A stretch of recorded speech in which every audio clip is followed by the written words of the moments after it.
Hey there kind people, it's me Eunbin. Welcome back to my review of Boys to Planet, and today we are diving into episode Useless and Boring, also known as episode 2. Honestly, I feel like it's high time they turn this into a prequel show, just like My Teenage Girl, and I'm pretty sure it wouldn't be a flop. It could have all the thrill they want to show, there would be a competition for the center, and they could even introduce a voting for the center. Then on the day of the final, they could release the signal song on the YouTube. This way they could turn the most fear-like episode into a great prequel series. Anyway, moving to the actual episode, where we can see the same pattern in both K and C. First, a few performances that they try to skip over as quick as possible. Then came the introduction of the signal song, followed by the exploration of their dorm room. After that, we see them learning and practicing the signal song with some added drama. Eunbin and Jang Hao also made the cameo appearances. Sometimes I feel like the only reason this show exists is because Jang Hao got first place. If Eunbin got in first, I don't think they would have gone for this whole KC concept, and honestly that would have been better for me. I wouldn't have to sit through the same boring episode twice. Anyway, after that came the evaluation of their solo signal song performances and filming of the actual signal song. Lastly, the only enjoyable part was the elimination. It should have been painful, not enjoyable, but what can we do? With that, the episode ends. That's everything that was in this episode, so I will see you guys in the next video. Until then, have an awesome life.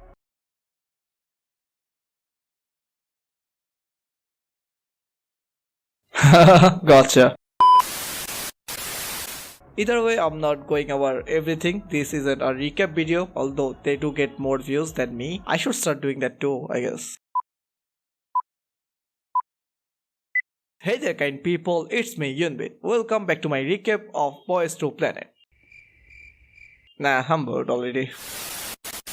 Anyway, as I was saying, I won't go over everything, but I will touch on the important parts. But before we delve into the episode, let's go over some controversies. There might be a lot of them, but I will talk about mostly two contestants, Kim Geonwoo and Kang Woojin. Funny thing is, they both are in my top 8 and almost all the major controversies seems to involve them.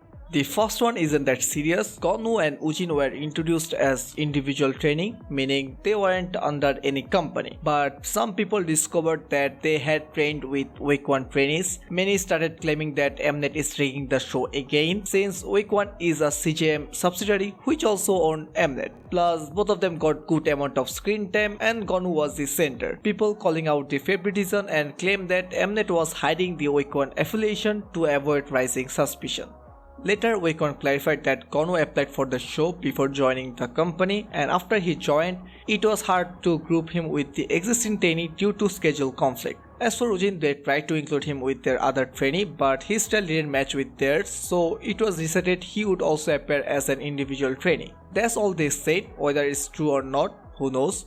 Their explanation kind of makes sense for Geonwoo, but for Woojin, not really. They could have done what they already did this season with Week 1 and Week 1H, but honestly I don't think the contestants are at fault here. It's Week 1 who decided to label them as individual trainees instead of Week 1 trainees.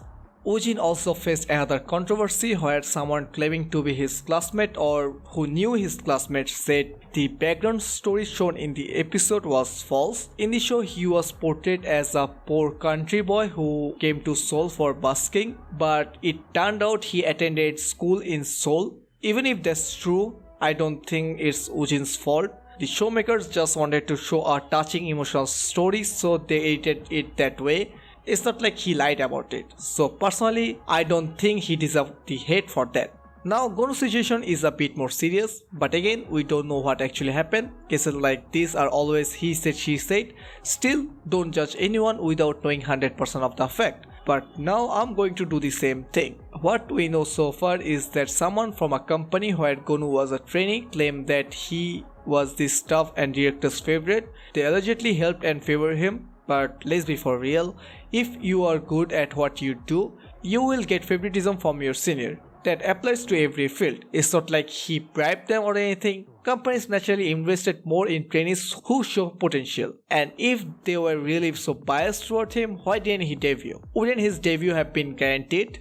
The second part of the accusation was that he became arrogant and domineering towards the other trainees. They said he had a toxic behavior that affected others mentally and emotionally. Geonwoo shared his side, saying he was the leader and as a leader he was strict. He admitted he may have used harsh and insensitive words and apologized for that, but he also said some of the accusations were exaggerated and untrue. For this part, I really don't know. There are some reasons I really want to believe Geonwoo. First, it fully sounds like Jimin and Mina's situation. One was a strict leader trying to do what was best for the team but was a bit harsh. When they started getting popularity, she tried to ruin their career and she was successful. So far all the reactions I have seen on the internet, it seems like this time they will be successful as well.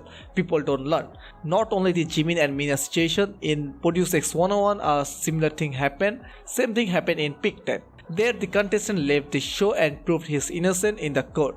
I don't understand if he was like that and they have proven all, why didn't they take action all this time? Why speak up when he started becoming famous? It's not like you wanted to do it so other people won't suffer. It was so Geonwoo would suffer. You don't want him to achieve his dream because you couldn't. It sounds like jealousy to me. Another reason I want to believe Geonwoo because I was once falsely accused too. I hadn't done anything wrong but I had no way to prove my innocence and no one trusted me. So unless there is solid evidence, not just some random documents or medication, don't trust those claims blindly. And definitely don't hate Geonwoo unless he is actually proven guilty. There was also another contestant who allegedly trash talked some K-pop groups like BTS and Twice. As a fellow trash talker, I want to say not everyone likes everything. If everyone liked me, I wouldn't have just 300 subscribers, so subscribe. But seriously, I have no comments on him. I don't know how explicit his comments were, maybe it was just his opinion. If you hate him and trash talk about him, then you are no better than him. You are just doing what you are accusing him of. That's just hypocrisy, so just ignore him if he hasn't already been eliminated. Anyway, as I was saying before I went on a whole speech, I won't go over everything that happened, but I will talk about the parts that I found interesting. Starting with K, as I said earlier, there is this section, instead of showing performance properly, they try to sneeze in as many as possible. Rather than focusing on the contestants, they spotlighted two new judges, Kani and Justice. Kani was a fan of Junso and Hyungjun was a fan of Kani. They tried to cover both of them together. Then some rappers performed Justice's song and again the attention was more on the Justice than the trainees. They showed Eunbin and DKB side by side, maybe because both have B at the end of their name. Regardless, both teams did great. I was nervous about DKB's performance. The reason I didn't want to watch peak time because I can't bear saying DKB too poorly, but they know how to kill it on stage. The last performance was Yumeki's. As expected, his dance was top tier, but his singing, it wasn't a mishap. He really can't sing. I would actually suggest he try rapping. It's not uncommon for idols who can sing properly do great as a rapper, especially Japanese idol. And just because he can sing doesn't mean he shouldn't debut. He could still give it 10 to 15 seconds of line and a killer dance back, plus autotune exists for a reason. Now on to C. They had many performances but only 3 were shown properly, rest were skipped, like I skipped most vegetables. The first performance was by ex-boys band contestants. The performance was average, but Christian's voice stood out. His voice was perfect for the song. The next was Dong Hong Hai. His start was off. He seemed to miss a beat or two and it felt awkward, but he got into rhythm later and by the chorus it was solid. Still, it was an all-star level. Then came Boy Story, who gave one of the most memorable performances from C. Right now I can only remember 3 performances from C, so that says a lot. Boy Story brought a great energy and should have got an all-star, but 2 members only got 2 stars, apparently because the expectations were high. They were clearly better than Dong Hong Hai. The judging in C felt inconsistent, not just here but multiple times. After the performance, the new round began, but not before some filler, exploring the dome and calling family. Depending on how many stars they received, their facility varied. 1 star had to share a room with 4 people, 2 star with 3 and all star had only 1 roommate. All star also got more time for their phone call. What I didn't get is K group got video calls while C used a telephone booth. That's like another type of racism to me. Then came the training, and with it the start of evil editing.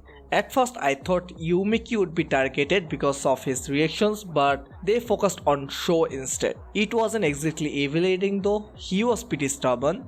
They showed what he did wrong, but he just stuck to it anyway and failed miserably. He was expecting All-Star, which shows his delusion. I hope he will learn from this. They tried a similar edit with Jongshin, and this felt more like a true evil edit. Mnet tends to give this treatment to Chinese contestants. Jongshin just wanted to add his own style to the performance, but they said it is a team performance. Well, it's not. They had to perform solo there. How is the team going to be affected if he adds his own style? And the main question is, what team? On the other hand, Yoonsu changed the melody of one part and got praised. How hypocritical can this show get? Anshin did the dance well but had unstable singing. Ehop did awesome on singing but his dancing was bad. Yet Anshin became the center while Ehop got eliminated. Haejun also danced really well but made a few mistakes in singing. There is no way Anshin is better dancer than Haejun, but Haejun got 2 stars. Same with Hichan. He danced well but his vocals were rough. Still, I respected how he didn't stop singing despite the cracks. If they were in All-Star, they would have gotten more screen time in Signal's song and gained more popularity. That's how unfair this is. Yumeki gave a surprising performance. His dance was excellent as always, but his singing was more stable this time. If he keeps improving like this, he's going to dominate in group missions. And the surprise was Lin Lin. I have seen him do well in Project 7, so watching him struggle was sad. But he bounced back and proved he still got it. I don't remember much about others. Geonwoo didn't get much screen time, nor did Woojin. I wonder if the controversy was responsible for the reduced screen time. I hope not at least. Masato got plenty of attention and they showed his growth. Feels like he is Mnet's favorite. Imjae also got lot of screen time but not in a good way. They painted him as arrogant. And Mnet will probably keep evaluating Jongshin. The promo even blurred his face but kept the sexy line. We all know when someone says sexy, that has to be him. Now let's talk about elimination. It was based on judges' score combined with fancam likes multiplied by 100 and fancam views. I think this is unfair. YouTube's algorithm doesn't treat every video equally. It's pure luck, not skill. And it doesn't necessarily reflect popularity either. In the votes, Ehop ranked 13 and Christian 20, yet they both got eliminated. Also, the number of contestants from K and C who survived wasn't equal. They did 2 shows, so it should be 50-50. So 40 from K and 40 from C. Why were there 52 from K and only 28 from C? I mean, why not 50 and 30? That number might make a little bit more sense. But 52, it feels like someone from K ranked 52 who they wanted to keep, so they came up with this. Although if we do the math, it seems like they wanted 65% from K and 35% from C. Still, I want to ask, why not good even number like 60-40? And K already had a good number, 69. Why did you guys need to change that? But how come people already knew who was going to eliminate it? Who leaked that? I mean, it was the only interesting part from this episode and still it got leaked. Anyway, that's all for episode 2. Starting next episode, the real fun begins. I'm super excited. I know my top 8 will change based on the future performances, but here are my current list. First, Hichan. Second, Haejun. Third, Yumeki. Fourth, Anshin. Fifth, Geonwoo. Sixth, Leo. Seventh, Woojin. And 8th, Ichan. I have been thinking about replacing Woojin, not because of the controversy, but because he didn't appear much in this episode. Now I feel more connected to Sangwon, Masato, Shinglong and Soo Hongwi. I will decide that after next round, but let me know your top 8 in the comments. I will see you guys in the next week. Until then, have an awesome life.